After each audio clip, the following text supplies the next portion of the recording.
Welcome back to Simply Trade Tips with Hammer and Heels, Renee Chisuchiarelli and Julie Parks. We are on episode 4 of series 7, Tactile to Strategic. And so what are we talking about today, Jules? Okay, so I think we really need and Renee, as we've transformed organizations, a lot of time was spent talking about talent and talent considerations. So I think we need to share that with our audience and kind of what to do like when work evolves, but people don't, right? Is kind of the episode here. Right. Right. All right. So we'll talk about why delegation is the bridge to this issue when we're developing talent. So, okay, the opening strategy requires, if you're being strategic, it requires that talent shifts. You're moving from tactical to strategic work isn't a process change, it's a people change. Julie and I we decided this. Okay, automation, controls, and delegation change the nature of the work. Some employees thrive in this shift and others may resist. Yes. And what Yeah. happens when the work So evolves, right? But the team doesn't. yes, not everyone wants strategic work, and what happens when the team evolves and the work, the work evolves and the team doesn't, is some employees prefer predictable work. They're uncomfortable with ambiguity. They don't want to influence stakeholders. They don't want to own decisions, and that's and maybe that's not a flaw necessarily. That's what they're good at, right? And maybe that is their role. Maybe that's where they belong.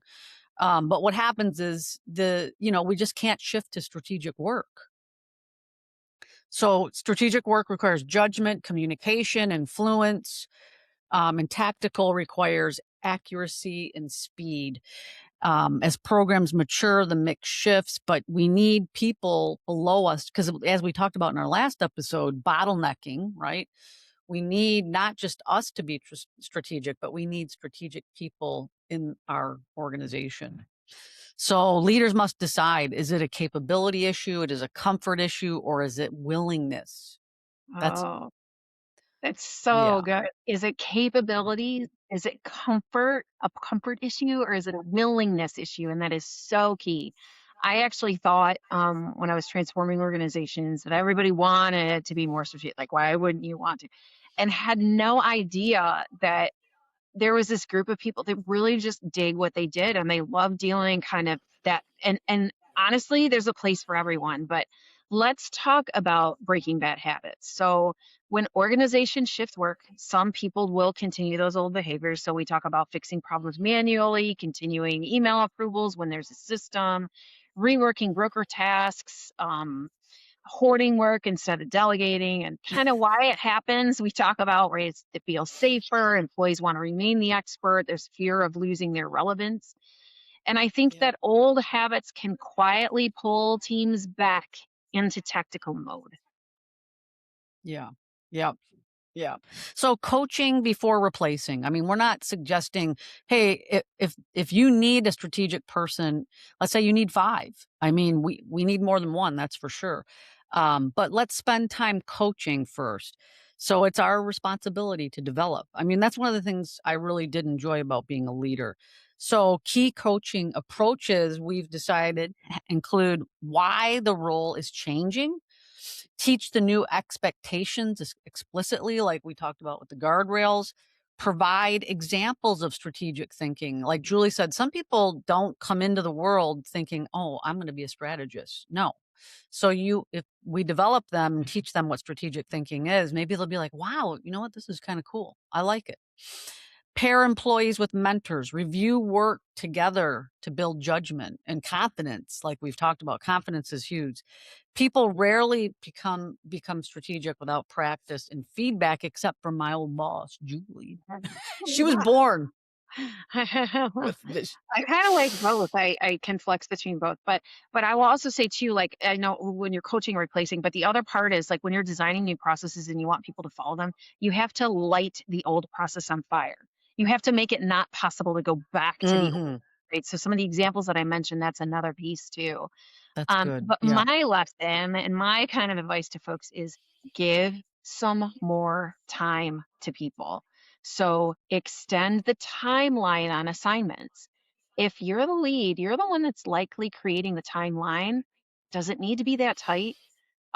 It to develop somebody into a strategic role, it does take more time. It takes more coaching. There's more meetings.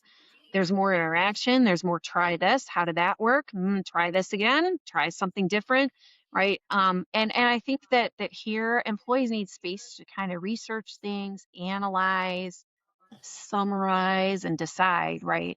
So I think that it's also necessary to make clear that managers will delegate, but delegation isn't optional if the team is moving up the value chain, right? Yeah, So yeah. And when the change doesn't happen, sometimes coaching doesn't, solve the issue, unfortunately. Leadership choices, we have two choices. Option one, redesign the role toward tactical execution if the business still needs it. At my first role when I was a compliance manager, I had like a strategic person and a real tactical person. And I kind of gave the tactical work to that person and I gave the strategic work, to the other person. That's kind of what we're saying, redesign the roles. 2, replace the role with talent that's aligned with the new direction of strategy. So, sometimes that mhm. has to happen. Yeah, and the hard Organizations can change. Oh, go ahead. go ahead. No, you No, finished. I was gonna say organizations can change work faster than people can change habits, unfortunately, yeah. That's a good one, right? Because that is absolutely true. And I think so. Just from a recap perspective. So, moving from tactical to strategic is a team effort. Leaders set expectations. You coach deliberately. You give people time to grow, and occasionally you got to make difficult talent decisions, right? Strategy requires systems and the right people. So, yeah, it's difficult, right, Renee? Yes, yes, I agree. So, what's our FIO for this episode, Jules? Oh, so time has been my issue. I schedule too many things in a day, and I think I'm going to task everyone with trying to, like, if you want to move your team into being more strategic, I think you need to schedule thinking time. It used to be sad because when I was on an airplane or when I had quiet time was when I would do my strategic thinking and I wouldn't schedule it through the day. And I have quickly learned that sometimes at the most valuable times in the day, 10, 11 a.m., 9 to 10 a.m., like scheduling that time really makes sense. So I want you to schedule that time for yourself. And then every deadline, if every deadline has an immediate requirement, right, tactical work always wins. So start making your schedule reflect where Yeah. you want to be as well. Mhm, That's so true, mhm. Julie. Tactical work always wins. All right.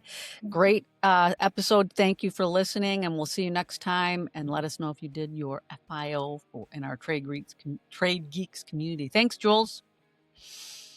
Oh, thanks, Renee.